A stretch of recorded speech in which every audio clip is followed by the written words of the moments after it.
আসসালামু আলাইকুম। এসএসসি ২৭ ব্যাচের শিক্ষার্থীরা অর্থাৎ যারা বর্তমানে ক্লাস 10 এ অধ্যয়নরত আছো, তোমাদের বড় ভাইয়া আপুদের কিন্তু এসএসসি পরীক্ষা চলতেছে, তাই না?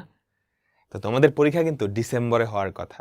তো ডিসেম্বরে যেই পরীক্ষাই হোক, এসএসসি পরীক্ষা অবশ্যই সবচেয়ে গুরুত্বপূর্ণ পরীক্ষা। এখন পর্যন্ত তোমরা যতগুলো পরীক্ষা দিয়ে আসছো, তার মধ্যে সবচেয়ে গুরুত্বপূর্ণ পরীক্ষা তোমার লাইফে কি এসএসসি পরীক্ষা। ঠিক আছে? এরপরে আরো গুরুত্বপূর্ণ পরীক্ষা জীবনে আসবে। তবে প্রথম খুবই ইম্পর্ট্যান্ট একটা পরীক্ষা হচ্ছে এসএসসি পরীক্ষা। আচ্ছা, তো আর কিছুদিন পরেই তোমাদের স্কুলে প্রি টেস্ট পরীক্ষা হবে, তাই না? প্রি টেস্ট 30 থেকে 45 দিন এইরকম একটা সময়, তুমি ধরো 40 বা 45 দিনের মতো একটা সময় পাবা প্রি টেস্টের আগে। তো ওই প্রি টেস্ট পরীক্ষায় কিভাবে প্রিপারেশন নেওয়া উচিত, যার প্রিপারেশন এখন যেরকমই থাকুক না কেন, তোমার ধরো এখনো জিরো প্রিপারেশন, কিচ্ছু পড়ো নেই, এরপরও তোমার যেই সময়টা আছে ওই সময়ে এসএসসিতে ভালো করা সম্ভব ডেফিনেটলি। বাকি যেই সময়টা আছে তুমি যদি এখন থেকেও শুরু করো, একদম শূন্য থেকে শুরু করো, ভালো করা সম্ভব। প্রি টেস্টে একদম খুব ভালো করা সম্ভব না, কারণ হাতে বেশি দিন সময় নেই, 40-45 দিন পরে তুমি মোটামুটি একটা ভালো রেজাল্ট করতে পারবা। তো কিভাবে করবা সেটাই আমি বলবো। তো সম্পূর্ণ ফ্রিতেও তুমি প্রিপারেশন নিতে পারো বা কোর্স কিনেও প্রিপারেশন নিতে পারো। তো আমি তোমাকে কমপ্লিটলি ফ্রিতে একদম টপ ক্লাস প্রিপারেশন কিভাবে নিবা সেটা আমি আজকের ভিডিওতে এক্সপ্লেন করবো। ওকে? আর তোমরা পরীক্ষাকে ভয় পাও, মেজরিটি পোলাপাইন পরীক্ষাকে ভয় পাও। পরীক্ষাকে ভয় পাবা না, স্পেশালি এই পরীক্ষাগুলো half yearly, yearly, pre test. ভয় পাবা এসএসসি পরীক্ষাকে, কারণ ওটা কি তোমার মেইন এক্সাম, ওটার একটা সার্টিফিকেট থাকবে, একটা গ্রেড থাকবে, তাই না? কিন্তু এই যে class test, half yearly, yearly, pre test, এগুলোকে ভয় পাবা না, বরঞ্চ এগুলো কি একটা প্রস্তুতি ম্যাচ। হ্যাঁ, পরীক্ষাটাকে কি একটা ব্লেসিং হিসেবে দেখো, কারণ পরীক্ষা থাকলেই তোমার পড়া হয়। তুমি সারা বছরে যতটুক পড়ো, পরীক্ষার আগের 2 সপ্তাহে তার থেকে বেশি পড়ো। আমি কি সঠিক না ব্যাঠিক বলো তো? তুমি সারা বছর যা পড়ো, পরীক্ষার আগের 2 সপ্তাহ আর পরীক্ষার মাঝখানে তার থেকে বেশি পড়ো। সো পরীক্ষা থাকলেই কিন্তু তোমার সিলেবাস শেষ হচ্ছে, তোমার মেইন টার্গেট যেহেতু এসএসসি। তো এক একটা প্রি টেস্ট পরীক্ষা বা টেস্ট পরীক্ষা এসে তোমার মেইন জিনিসটার সিলেবাসটা শেষ করাই দিচ্ছে। সো পরীক্ষাকে একটা ব্লেসিং হিসেবে দেখবা, এভাবেই চিন্তা করবা। ঠিক আছে? নার্ভাস হবা না। তুমি প্রি টেস্টকে টার্গেট করে তোমার সিলেবাসটা আগাও, প্র্যাকটিস করো, যাতে মেইন এক্সামে ভালো করতে পারো। ঠিক আছে? এই মাইন্ডসেটটা মাথায় রাখবা, তাহলে দেখবা পড়াশোনা হচ্ছে, ভয় না কাজ না করে, মানে টেনশন বা ভয় না করে তুমি পড়াশোনা করতেছো। আচ্ছা, তো সাবজেক্ট, তোমাদের মেইন সাবজেক্টগুলো আমি এখানে দিছি। সায়েন্সের যারা আসছো, মূলত সায়েন্সের যারা আসো তাদের জন্যই এই ভিডিওটা। সাধারণ গণিত, শুধু গণিত বলে, উচ্চতর গণিত, পদার্থবিজ্ঞান, রসায়ন, এই 5টা হচ্ছে তোমাদের মেজর যেই সাবজেক্টগুলো। এটা আবার সবার আছে, হ্যাঁ, বাংলা, ইংরেজি, বিজিএস, ধর্ম, আইসিটি। এই সবগুলা নিয়েই আমি কথা বলবো। তো তোমার টার্গেট হচ্ছে এখন প্রি টেস্ট। তো প্রথম যেই কাজটা হবে প্রি টেস্টে তোমার স্কুল থেকে যেই সিলেবাসটা দিছে, সেই সিলেবাসে তোমার যেই চ্যাপ্টার বাকি আছে সেটার একটা লিস্ট করে সেগুলো আগে শেষ করো। হ্যাঁ, এখন আপাতত রিভিশনের দরকার নেই। প্রি টেস্টের সিলেবাসে যেই চ্যাপ্টারগুলো আছে সেগুলো আগে তাড়াতাড়ি শেষ করো। শেষ করার পরে তুমি রিভিশন দেওয়া শুরু করবা। তো আমি যে কোনো একটা সাবজেক্ট দিয়ে বুঝাচ্ছি যে তুমি কিভাবে শুরু করো। ফর এক্সাম্পল, সাধারণ গণিত, তোমার 17টা চ্যাপ্টার, ফুল সিলেবাসে পরীক্ষা, কিন্তু 17টা চ্যাপ্টার পড়ে তারপর পরীক্ষা দিতে হবে। এর মধ্যে তুমি কোন কোন চ্যাপ্টার শেষ করছো সেগুলো তো তুমি জানো। ধরো তোমার বাস্তব সংখ্যা শেষ, সেট ফাংশন শেষ, বীজগাণিতিক রাশি শেষ, ব্যবহারিক জ্যামিতি শেষ, বৃত্ত তুমি পড়ো নাই, ত্রিকোণমিতিক অনুপাত শেষ, দূরত্ব উচ্চতা শেষ, হ্যাঁ, সসীম ধারা শেষ, পরিমিতি পরিসংখ্যান, এই কয়টা শেষ। ঠিক আছে? তাহলে বাকি যেই কয়টা বাকি, তুমি একটা খাতা নিবা, একটা নোট খাতা, তোমার সিলেবাসের নোট খাতা, বুঝছো? ওই সিলেবাসের নোট খাতায় তুমি কি করবা জানো? প্রত্যেকটা সাবজেক্টের জন্য একটা করে পেজ বরাদ্দ রাখবা। হ্যাঁ, ঠিক আছে? একটা পেজে 3টা এরকম করবা এক একটা সাবজেক্টের জন্য। ধরো এটা জেনারেল ম্যাথ,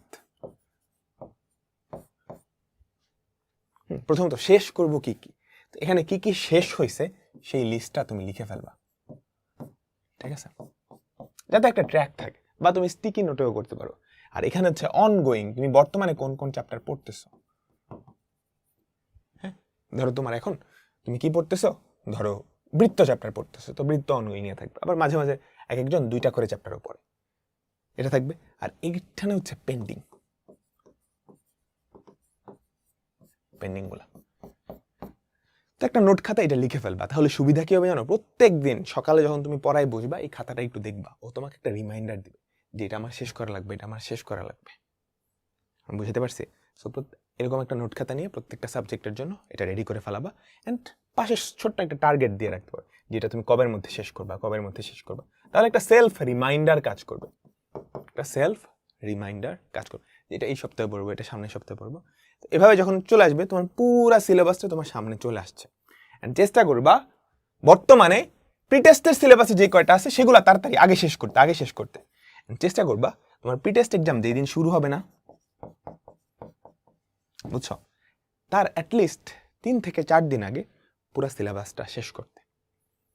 হ্যাঁ, পরীক্ষার আগে তুমি রিভিশনটা দিবা, ঠিক আছে? আর কারো যদি এরকম হয় যে তোমার প্রিটেস্ট পরীক্ষা শুরু হওয়ার 15 দিন আগেই শেষ সিলেবাস, তাহলে তো খুবই ভালো।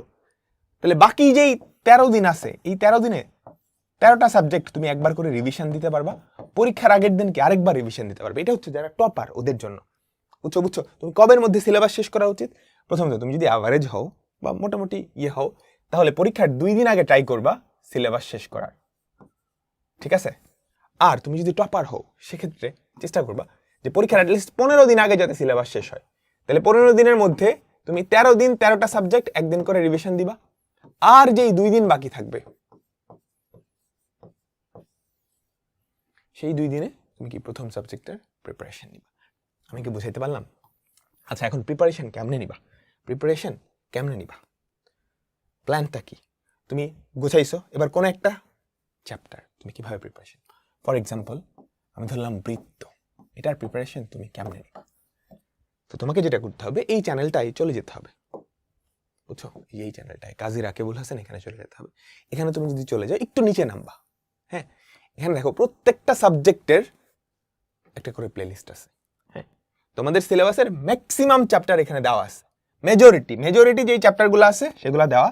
2-1টা চ্যাপ্টার আছে যেগুলো দেখবে এখানে মিসিং, বুঝছো? যেগুলো মিসিং টেনশন করিও না, আমি দিয়ে দিব খুব শিগগিরই। তোমরা সবাই একটু আমাকে জানাও কোন চ্যাপ্টারগুলো আগে লাগবে, ঠিক আছে? কমেন্টে বিভিন্ন জায়গায় কমেন্ট করিও, যেখানে কমেন্ট আমি দেখতে পারবো যে সবচেয়ে বেশি প্রলোভন কোন চ্যাপ্টারে যাচ্ছে, আমি সেই চ্যাপ্টারটা দিয়ে দিব। হ্যাঁ, ফর এক্সাম্পল তুমি যদি যাও জেনারেল ম্যাথ, তো জেনারেল ম্যাথে দেখো 12টা চ্যাপ্টারের ভিডিও দেওয়া আছে, টোটাল 17টা চ্যাপ্টার, 12টা দেওয়া। এই ক্লাসগুলো আমি এমনভাবে পড়াইছি একদম বেসিক থেকে শুরু করে 100% পর্যন্ত। হ্যাঁ, তুমি যদি একটা ক্লাস করো এর বাইরে আর কিচ্ছু লাগবে না।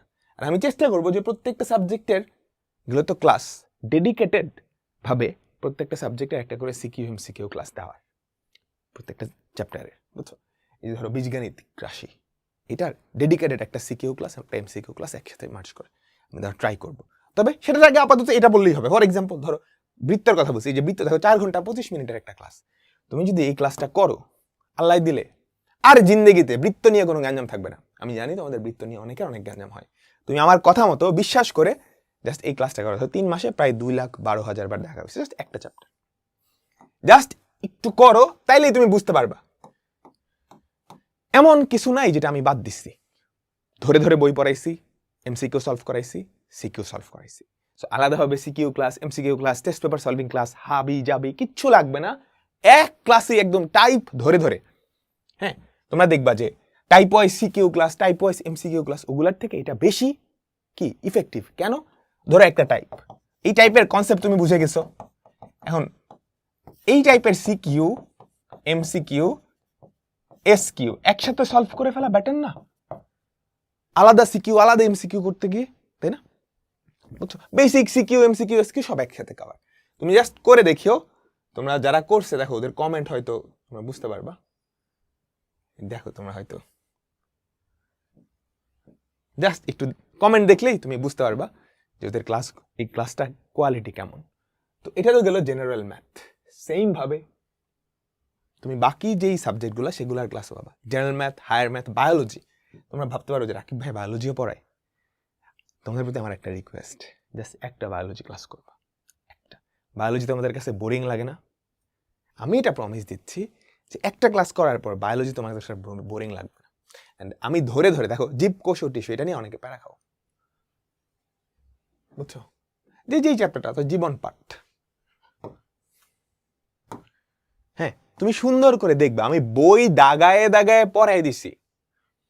তুমি ক্লাসটা করো, তোমার সিলেবাস শেষ হবে, সিকিউ এমসিকিউ সব কিছু শেষ হবে, আলাদা কোনো গাইডলাইন ফাইডলাইন তো দরকার নাই, তাই না? জাস্ট এই ক্লাসটা করবা। এখানে 9টা চ্যাপ্টারের ক্লাস দেওয়া আছে, আর বাদ বাকি যেগুলো দেওয়া নাই সেগুলো আমি খুব শিগগিরই দিয়ে দিব। এভাবে করে প্রত্যেকটা চ্যাপ্টার, প্রত্যেকটা সাবজেক্টের ক্লাস আমি দেওয়ার ট্রাই করব তোমাদের এসএসসি পরীক্ষার আগেই। হ্যাঁ, ওকে। এরপর আইসিটি দেখো 5টা চ্যাপ্টারের ক্লাস দেওয়া, ফিজিক্স অপূর্ব দাদা মাসরুর ভাইয়ের ক্লাস দেওয়া, কেমিস্ট্রি আমার একটা চ্যাপ্টার অর্গানিক কেমিস্ট্রি, খনিজ সম্পদ ও জীবাশ্ম, এটা দেওয়া। এটা করে দেখতে পারো, কোন লেভেলের ক্লাস করলে তুমি বুঝতে পারবা। ঠিক আছে, ওকে। তো এগুলোর মাধ্যমে তুমি কিন্তু সম্পূর্ণ ফ্রিতে তোমার সিলেবাসটা শেষ করে ফেলতে পারবা। সিলেবাস ডান। আচ্ছা, তো ক্লাসটা করার সময় তুমি মনোযোগ দিয়ে নোট করবা, তুমি একটা নোট খাতা করবা, সেই নোট খাতায় সবকিছু একদম ধরে ধরে নোট করবা। আমি ক্লাসে যা যা পড়াইছি সবকিছু সুন্দর করে নোট করবা, ঠিক আছে? তো ক্লাস করলা, নোট করলা, ডান, আর কিচ্ছু লাগবে না। তুমি চাইলে বই পড়তে পারো, কিন্তু তুমি যখন বই পড়তে যাবা দেখবা বইয়ের সবকিছু আমি পড়াই দিছি। তো বই পড়তে হ্যাঁ দেখবা 10 মিনিট লাগতেছে একটা চ্যাপ্টারের, কারণ সবকিছু আমি পড়াই দিছি, তুমি জাস্ট ওভারভিউ করলেই হয়ে যাবে। তো এর মাধ্যমে তোমার একটা চ্যাপ্টার 100% ডান হয়ে যাবে, ঠিক আছে? ডান। তো চেষ্টা করো যে প্রিটেস্ট পরীক্ষার অ্যাটলিস্ট 2 দিন আগে যাতে তোমার সবগুলা সাবজেক্টের সিলেবাস শেষ হয়। ডান। ডান। এবার আসো রিভিশন কেমনে দিবা। তো পরীক্ষার আগে তো রিভিশন দিয়ে যাইতেই হবে। তো আমি তোমাকে নোট খাতা করতে বলছি না, এই নোট খাতাটা পরীক্ষার আগে জাস্ট পড়ে যাবা, ইনশাল্লাহ তোমার রিভিশন হয়ে যাবে। নোট খাতা পড়তে একটা চ্যাপ্টারের খুব বেশি সময় লাগার কথা না, একটা চ্যাপ্টারের নোট খাতা পড়তে সর্বোচ্চ 1 ঘন্টা লাগবে। তুমি যদি ভালো করে নোট খাতা করো, ক্লাসগুলো দেখে দাও। আর কারো যদি এরকম হয় যে অনেক আগে করছো ক্লাসটা, ভুলে গেছো, তখন তো আসলে শুধু নোট খাতা দিয়ে রিভিশন দেওয়া একটু টাফ। তখন এই যে ক্লাসগুলা না, এই ক্লাসগুলা তুমি 1.5x স্পিডে বা 2x স্পিডে দেখে ফেলবা, 1.5x বা 2x স্পিডে দেখে ফেলবা, তোমার পুরো রিভিশন হয়ে যাবে। ওকে, তো আমি তোমাকে স্ট্র্যাটেজি বলে দিছি, রিসোর্সেস বলে দিছি, সব কিছুই বলে দিছি। এখন তোমার বাকি কাজ কি? নিজে পড়াশোনাটা করা। দেখো, ভয় পাবা না বা প্যানিক করবা না, ঠিক আছে? যেভাবে বলছি ক্লাসগুলো করো। তুমি যখন দেখবা যে একদিনে তুমি 1টা বা 2টা করে চ্যাপ্টার শেষ করে ফেলতে পারতেছো, তোমার মোটিভেশন অলরেডি চলে আসবে। আমার মোটিভেশনাল ভিডিও তোমার শোনা লাগবে না। কাহিনী বুঝছো? ধরো তোমার প্রিপারেশন খুবই খারাপ, ওকে ফাইন, তুমি নিজের উপর বিশ্বাস রেখে আমি যেভাবে বলছি 2 থেকে 3 দিন না, 1 সপ্তাহ তুমি মনোযোগ দিয়ে পড়াশোনা করো, ক্লাসগুলো করো। 1 সপ্তাহ জাস্ট ক্লাসটা করো, তখন তুমি দেখবা তোমার অবস্থা যেই তলানিতে ছিল সেখান থেকে তুমি অনেকটা ইমপ্রুভ করে ফেলছো, অনেক কিছু পারতেছো। চিন্তা করো, তুমি যদি 7 দিনে 7টা চ্যাপ্টার শেষ করে ফেলতে পারো, অনেক ডেভেলপ হয়েছে না? তুমি যখন দেখতেছো যে 7 দিনে তুমি 7টা চ্যাপ্টার ভাজা করে ফেলছো, এটা কনফিডেন্স চলে আসবে নিজের মধ্যে, আরে আমি তো পারি। মানুষের মধ্যে যখন কনফিডেন্স চলে আসে, সে যখন দেখতেছে ওর ইমপ্রুভমেন্ট দেখে ও পারে, ও পারতেছে, তখন ওর মোটিভেশন আপনি চলে যাবে, তখন সে পরের 7 দিনে আরো বেশি আগে যাবে, আরো বড় লাফ দিবে। জাস্ট ফলো করে দেখো। তো সবার জন্য অনেক অনেক শুভকামনা রইল।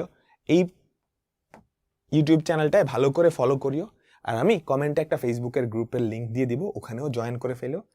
ইনশাল্লাহ তোমাদের জন্য আরো অনেক ক্লাস আসতেছে, যেই চ্যাপ্টারগুলো মিসিং সবগুলার ক্লাস খুব তাড়াতাড়ি চলে আসবে। কোনগুলো আমি আগে দিব সেটা আমাকে জানাও। আল্লাহ হাফেজ।